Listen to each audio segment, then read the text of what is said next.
Lahat po ating mga alaga. Oh. Pinapakain po natin ng mga gulay. Yan.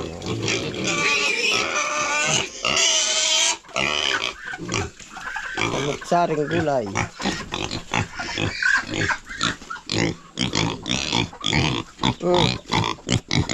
Kain. Yan. Wala. Ayun na, may pakain ka na, nakain. Laki na po. Ilang dangkal na rin isa. Dalawa, 3 dangkal na po. Yan, ang bilis din lumaki. Tapos ari pa po yung iba nating native pig. Nakakatuwa. Yung po palang isa ay nakuha na ni Ko Ariel po. Papalahian po niya.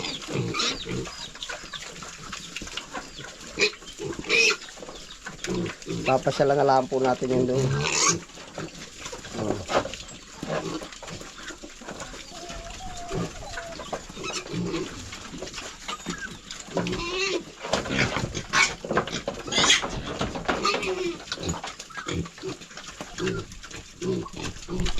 Hindi pa po natin yan winawalay at pinaplano ko po. Tinatapos pa po nating gagawin na natin yung pre-range o po yung pagala. Kaya po ito kung mapapasin yun, binakudo na natin ng yero. Yan, palipos po. Natin po susugin. Yan, tayo po yung manggagawa ng pre-range o po yung ating native pig. Kaya po may yero na tayo inilagay dito. Hindi ko na lang po na ipakita sa inyo. Yan. Bumili po tayo ng ilan sa junk shop. Tapos yung iba yung mga pinagpalitan din. Yan, ito po. Tapos po ang mangyayari nito, paghala natin yung ating baboy. Tapos yung itik, dito na rin po sa loob, itik at bibi. Yan. Yung po didingdingan na lang. Kasi ano na yan ang kulungan ng baboy. Yan. Ang isang nakikita ko po dito na ano, na pwedeng gawin pa natin ay ito po ay di po ba ito yung mga yero. Yan lang po yung taniman natin yung sa kabila. Oh. Pwede pong yung mga pinag-anuhan, pinag-imisan ng dahon. Di na idadaan. Paparani po. Dito ang lusot nung magtatapon ng mga pinagkainan. Yan, dito po kakain sila.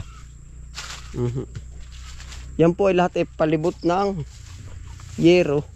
Lahat ay palipos po ng taniman. No? Taniman, yung kabila, taniman din po. Yan. Ito po ay lipos na hanggang doon sa bandang kabila. Yan. Tapos nakalilim siya sa Madre de Agua. Tapos po ang isa pa, ang nakikita ko po kung matutupad sana, yung mga ibang saging po natin, hindi na natin ibebenta. Gagawin ko, bibitin ko na lang po sa mga ano, yung abot nila. Oh. Para bang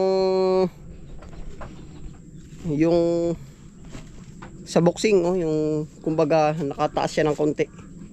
Patsimbag ng baboy, upo. Kumbaga dito natin tatali. Sampulaan po ha, mahirap magsabi ng tapos ay. Tapos yung abot lang nila para hindi magkadumi yung saging. Opo. At sanay po naman yung ating mga alaga sa saging na gayon. Yeah, ito po. Hahayaan natin silang magbungkal ng kanila. Di yan. Yan, ito pa po yung ikakabit ko. Ari. Papagarni. Tapos yan po ay lipos na ng yero. Puntahan po natin. Ang mangyayari po niyan, dito sila tatakbo, dito sila kakanlong sa sementadong ito. Tapos may bubong. Yan, bintanang may bubong. Butas po ay ito naman ating aayusin din po. Yan, dito magtatakbo po yung mga baboy. Dito yung main na pakainan ng feeds. Pipids din rin po natin. Tapos yung mga ano dun, yung mga gulay dun ay hahagis. Yan pong kabila, ano din yan. Ito po, tingnan natin. Lipos na po ito ay. Yeah. Paligid na po yan.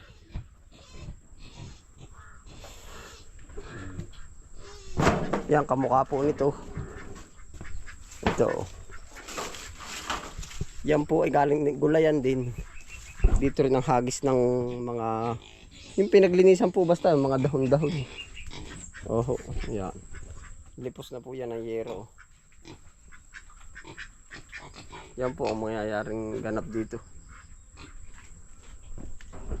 Pag po masusunod yung ating plano, malay po natin, aba. Aray, sakit na, inaumpog pa. Naka pre-range ang ating native pig. Gawa po ng magiging benefits natin nun yung mga gulay nga. Dito siya, oh.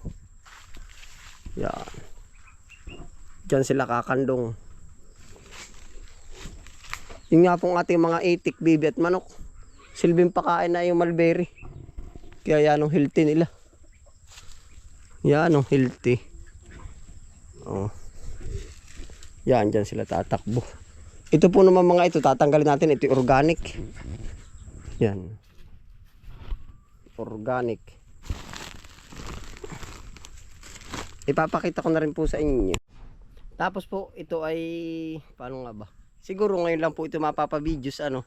Pero ito po binanggit ko na rin sa ating plano na tayo mag-aalaga po ng bulati na ano bang tawag doon sa bulati na yun? Earth crawler. Basta yun pong inaalaga ang bulati, night crawler. Tayo po ay may kaibigan na nagmabuting loob sa atin. Kabisprin, alagaan mo ito. 2 kilo yan. Ngayon po ay hindi ko sure gawa po ng nag-search ako ay in personal ay sa YouTube din laang. Yung iba ay sinasako, yung iba ginagawa ng box, nilalagyan nila ng mga gulay. Ay ako po ay ang ginawa ko, naglagay din ako sa sako, parang hindi po ako basta hindi ko po magustuhan, no po. Ang ginawa ko po nung inano na natin sa sako, ano ka ba tawag doon sa bulating iyon? Basta may crawler po ay worm crawler, ano nga ba? Basta po yun yung bulating inaalagaan. Ay di ngayon po isinako natin yung iba. Opo, yan ito. Check po natin kung mayroon mo. Yan, ngayon lang po ito mapapasama sa videos natin. Nasaan? Sa plastic. Yan, mayroon yan, no? Night crawler. Ay, dami, oh. Ay, hindi po ako masiyahan sa sako. Yan, oh. Ito, oh. Yan, oh. Yan. Pasintabi po pala sa kumakain, ano. Yan, oh.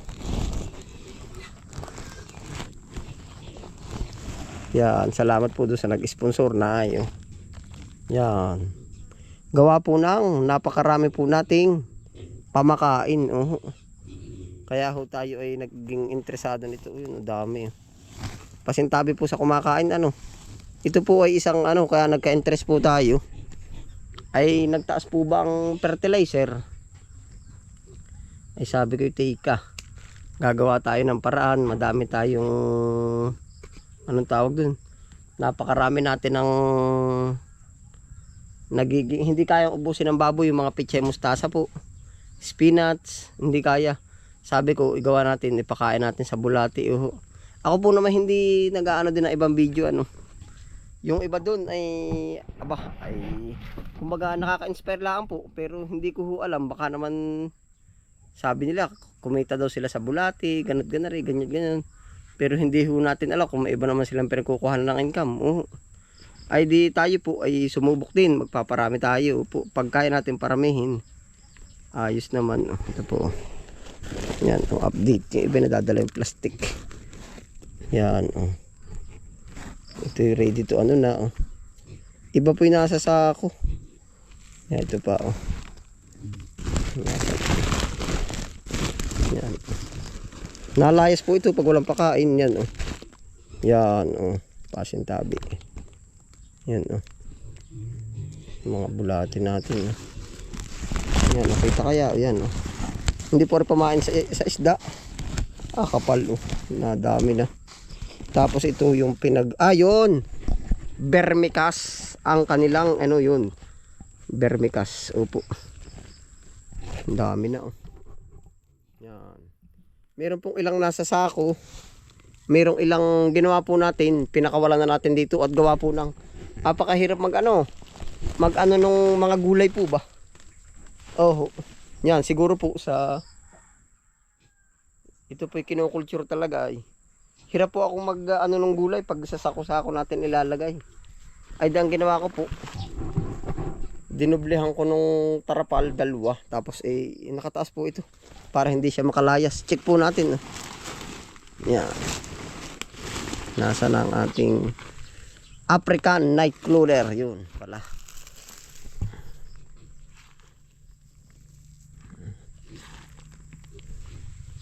Natakas ito eh. Nasa na mga bulati natin dito. African night crawler.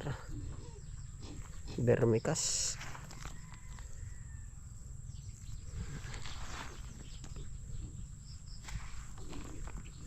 Aalisin po natin ito dito. Ito kakainin naman ng BB itik.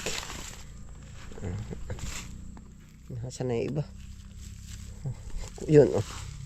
Yan, ito po. Mga bulati natin ito buo. Ano siya, pataba na siya oh. Vermicast na oh. Maano na. Yun oh. Ito po. Yan oh. Ito po yung ganito talaga. Dito yan, may mga ano na saging dito eh. Ano na saging. Yun, may mga anak oh. Yan. Yan. Isa lang po tayo sa inspire sa mga nag-aano po kung ano naisipan na yan oh. Yan, ang dami niyan.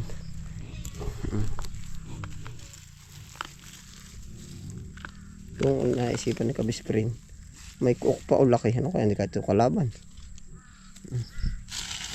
American, yun oh. Night crawler. Yung lalaki oh. Yun oh. Yan po yung ating alaga oh. Pasintabi po. Ito po ay kakaiba sa mga hindi nagpaparam ng ganito po. Opo, pero ito, i-search nyo po. Inutusan pa yung viewers ay ano. I-search nyo daw po ay. Hindi, kung ako nag-search din ay. Awalan dyan yung isang vlogger doon ay aba. Ay bahay at lupa. Ay sabi ko kahit lupa lasa ko kuya kay ayos na. Oh, hindi kung mag-i-inspire nga po tayo ay ganun pala pag i-inspire. Yan oh, ito pa. Yan oh, ito po lalaki oh. Yan oh. Hindi po ito yung pangkaraniwang bulate. Nagre-range daw po siya ng ano, 1,000 to 700 per kilo. Conforme po sigun sa ano, sa lugar. Yung iba ay nag-aano pa, re-range pa siya ng 1,000 higit. Oh. Yan. Ang magiging produkto po nito, ito. Kumbaga ito. Kinain na ng bulate. Yan, may mga bulate. Dami ng anak oh. Kumbaga ito po, itong lupa na ito, pag inig-ig, ito po ay isa sa napakataba fertilizer. Pwede siyang isang supot ng abono ay parang binebenta ng 200 pesos po. Per supot. Opo. Yan, meron din siguro na order po ata sa Shopee nito. Yan, kamukha po na rin. Kakabili mo tayo ng bahay at lupa. Hindi, kumbaga nakakatuwa lang po at plan A plan B po uli ay. Ito po yung binanggit ko na nga. Yan, kamukha po niyan. Kaya siyang mukhang basura. Ano, Kabisprin, kaya naman yang. Pero kung hindi ko po ari binanggit, kumbaga pwede rin masabi na ano, Kabisprin, puro basura yan na oh. Pero yan po, kaya niya nang magsako ng siguro hanggang 5 sako. Opo, yan. 5 sako na lupa. Tapos yung bulati iwawalay laang. Tapos kung nag times 2 na yan, edi may 4 na kilo ng bulati di yan. Oh. Kung nag times 2 po, ayon sa aking pagkakaano, ay di kung mag 700, 2,800 na po yan nakalagak na yan. Di yan. Oh, yan. Ay binago ko po ang plano. Gagawa na natin ng gayto-gayto yan. Yan po. Kakaiba sa ano natin. May mga nagsuggest na rin pong viewers tayo, followers, na mag-alaga nga daw po. Pero yung iba po na hindi ano.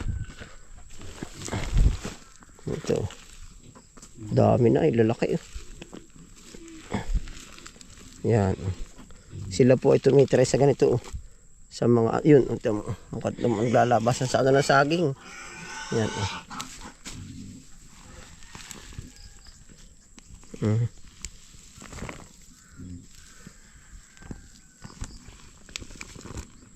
Apakadami yan, oh. Apakadami na, oh. Yan.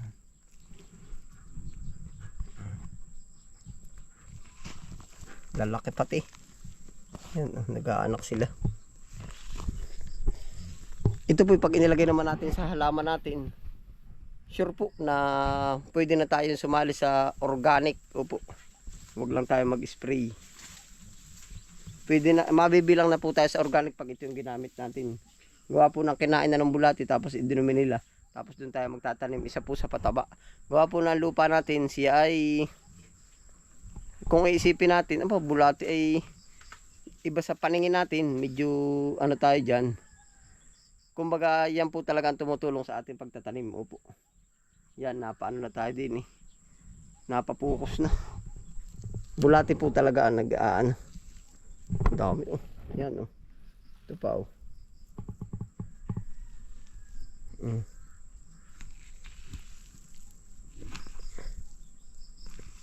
Yan. Gusto niya sa moisture content. Dami po yan oh.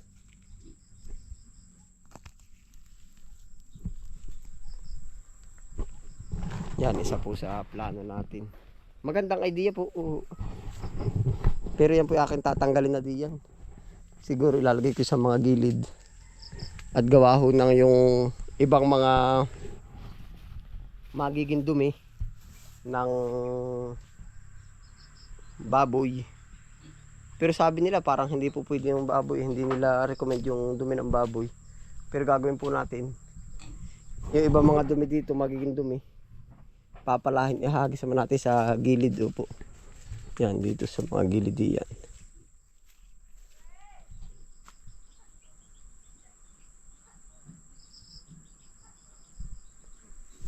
Yan na po ang ating mga plano po dito sa bukid. Dami ay. Aho. Talagang tayo para ipinakula din sa bukid po. Saka na tayo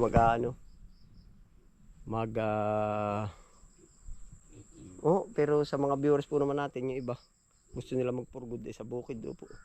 Pero kung kayo po ay pumasok sa channel ko, lahat ng manonood ko, siguro kung napansin nyo na nakapokus lahat ay sa bukid, parang magkakaroon din po kayo ng, ito lang ho, yung naiisip ko ha, anong tawag sa naiinip, pagkainip at gawa ng ulit-ulit na lang. Pero ito po yung magiging true life nyo. Opo, yung lahat ng pumapasok po sa aking video, ito po yung magiging true life. Yung kailangan i-handle mo yung lahat ng gagawin sa bukid. Opo. Yan. Pero nasa sa atin na rin po naman, pwede rin tayong patisod-tisod, pa-relax-relax. Opo. Basta mamonitor lang lahat natin yung gawa. Oho, yan. Paano po? Sana po na may nabahagi po ulit ako sa inyo dito sa about sa ating bukid. Oho, yan. Sana po may naibahagi ako sa inyo. Ayun po, salamat po sa inyong pagsama. Ingat po ang lahat. Happy lang po. Ito yung sinasabi nating plan A, plan B, plan C. Ano tayo dito? Dumidepende. Opo. Yan. Ingat po ang lahat. Happy lang po. Bye.